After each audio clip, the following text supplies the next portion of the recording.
Welcome to another episode of our podcast. And today we decided to pick a topic that's actually quite relevant to some of you, and it will be diabetes. Okay, so we're going to talk about type 1, type 2, what the difference is, and Gavyn is going to share his very simple, very easy explanation of what diabetes is and how what actually happens in your bloodstream in your body when you have diabetes. And we're also going to touch on the topic of exercising with diabetes. We're going to try and clarify some myth that people have about diabetes. So off we go. Very good. Okay. So I guess with diabetes, I'm probably going to start this off with, this is medical advice. I'm not a dietitian. We're not prescribing anything. It's kind of advice that you would get on the diabetes website. Okay, that's kind of we're going to go there, but I'll try and put it into context and on our observations of growing younger, people we've helped over the years with this stuff. So I guess you got, there's kind of three things. You got pre-diabetes, you got type 1 diabetes, and type 2. So pre-diabetic usually is like the onset of what diabetes, you're going to have that eventually if you don't modify your lifestyle. And then you got type 1, which is like a genetic thing, right? So it's like, you're born with it or, whatever else. So I'm not going to talk about that because that's not my expertise, and you should absolutely be talking to your doctor about that and having insulin and everything else. But type 2 diabetes, I think we can definitely discuss and make things a bit easier. So I guess one of the biggest misconceptions about type 2 diabetes is that you can't have any sugar in your diet at all. And if you think in that way, it becomes a really big challenge because you can't eat normally, and it's just like it becomes so restrictive and everything else. But you can have sugar in your diet with diabetes. Ultimately, what it comes down to a type 2 diabetic anyway, that is somebody that is not producing enough insulin or not efficient at producing insulin to get rid of the sugar in your blood. So the way the best description I heard of diabetes was, it's like a lock and key scenario. So when you eat sugar or carbohydrates, then your body, I think your pancreas will secrete insulin to be able to put the sugar into your cells. Now, the important thing to understand is that our bodies like to run on glucose. Our bodies are developed over the years evolutionarily to use sugar to energize our body, okay? And our brains need sugar as well. So people will say that we don't need carbs and you should be keto. And all that aside, right? We need glucose in our body, and the fact that we produce ketones in absence of sugar, because the blood can only run on things like sugar, it means we need kind of that energy, right? So that's it. I'm not going to debate that too much, but what I'll say is a lock and key scenario. So you produce insulin, and then you got all this sugar in your blood, glucose in your blood, and it needs to be put somewhere. So the really purpose of insulin is that it transports the sugar around, it goes to your muscles, and it goes right, knocks on the door, puts the key in the door, and it opens up, and then they put the sugar into the cells, and then gets out of the blood, and it goes on to the next cells. So the thing is with insulin or diabetes anyway, it becomes inefficient. This means that the lock and the key doesn't fit very well. So therefore, it can't put the sugar into the muscles or the cells, and it stays in the blood. And if it stays in the blood for too long, then it becomes toxic, then it's life-threatening, okay? So what we tend to see is that if you're exercising, then you're using the glucose in your muscles and your cells to power you through the sort of exercise, which means that if you are type 2 diabetic or pre-diabetic, then if you start to exercise, if let's just say in your muscles, there's like a certain amount of glycogen, I think, isn't it, in the muscles? Yeah. When that gets used up, then it means there's space now for more glucose to get put into the muscles. So if you exercise and when you use the muscles, the glycogen's being used up, then it creates space. Then insulin comes along. Oh, look, it fits. The lock and key now fit. Put sugar back in the muscle to restore the glycogen, and you move on.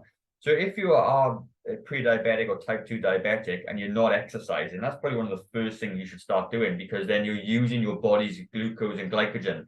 Then the keys and locks fit better. Therefore, you got less sugar in your blood. Hopefully that explains that. So if I would like to summarize what you just said, like not exercising, essentially it allows that lock to get rusty and the key doesn't really fit very well. Yeah. And if you keep exercising, it keeps the lock, oiled and lubricated, and the insulin works really well, and the extra sugar from your bloodstream goes into your cells quite easily and gets used as it's meant to be used, which is energy, right? Totally.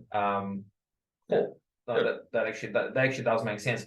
I think one thing that I'm kind of aware of is like when people talk about diabetes, you always hear the advice of obviously not eating sugar, being very careful about what you eat, which is true to a degree, but you don't really hear a lot about exercising. No. But exercising is as important, isn't it?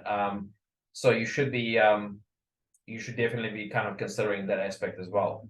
I just remember like being a physio years ago, I had a patient who was referred to me for a gym-based rehab program, and we got him into the gym, and halfway through the session, he started feeling really unwell. He did not have known diabetes, so he was never diagnosed. He was a little bit overweight. He looked a little bit unhealthy, but he did not know he had diabetes. So anyway, he started painting on me. He had to lie down, and then he kind of got a little bit better. But then I said, look, we need to find out what's going on. So he went to see the doctor, and so he ended up actually having type 2 diabetes. So obviously, if you're not careful and if you over-exercise, if you push yourself a little bit hard, this can happen. So how do you manage that? Like in terms of exercise, in terms of making sure you're not going to run out of sugar levels in your bloodstream, how do you manage that? Sure. I got a similar story actually. So I was in the place, we had a guy that crashed his car. I thought he was drunk. He wasn't. He was diabetic. And then we give him a banana and he picked up. So same thing. It does happen, right? Wow. So that is it really. It's just having sugar on hand or a piece of fruit or eating a meal before you exercise. All those things will keep your blood sugar level stable and you'll be able to get to the workout. But if you tend to have those episodes, it's literally keeping a fast digesting carbohydrate handy, and usually a banana or a sweet drink will do the trick, right? So yeah. You hear that a lot about type 1. So type 2 will be the same, would it? Yeah, same thing. Yeah, that's right. Okay. So you can't really harm really with that, and especially with type 2, it usually works fine. So it's like a little emergency kit, just in case. Totally, yeah, being prepared. Yeah. Okay, cool. Good. All right. Well, I think that kind of covers that aspect, isn't it? Yeah, sure. All right. There you go. That's kind of us. So I guess if you've got any questions or the diabetes stuff, by all means, leave a comment down below. But honestly, like there's some really fantastic resources out there. And diabetes.org.nz is fantastic. It's got everything on there. It'll kind of gives you some diets and meal plans and everything else as well. And even like dispels a lot of myths people have around diabetes that you can't eat sugar and you can't eat fruit because you've got too much sugar in it. All that's kind of nonsense. It's not true. It's taken well out of perspective. So jump on the website, have a look, do your research, speak to your doctor essentially, because it is very much a medical thing. But honestly, like the doctors usually prescribe losing weight, exercising, and eating more healthy. And like I said, we are absolutely qualified to talk about all those 3 things. So that's kind of and hey, prevention is always better, isn't it? So even if you don't have diabetes, but you are maybe a little bit overweight, you don't exercise enough, you're not eating well unfortunately you do run a risk of developing diabetes somewhere further down the track. So it's better to do something about it now before it's because once you do have diabetes, even though you can certainly make things a lot better, you already have it. Okay, so it's kind of if you can help it, if you can prevent it, that's always better way of dealing with it. Absolutely. All right, cool. guys. All right. Take care. We'll see you on the next podcast. See you.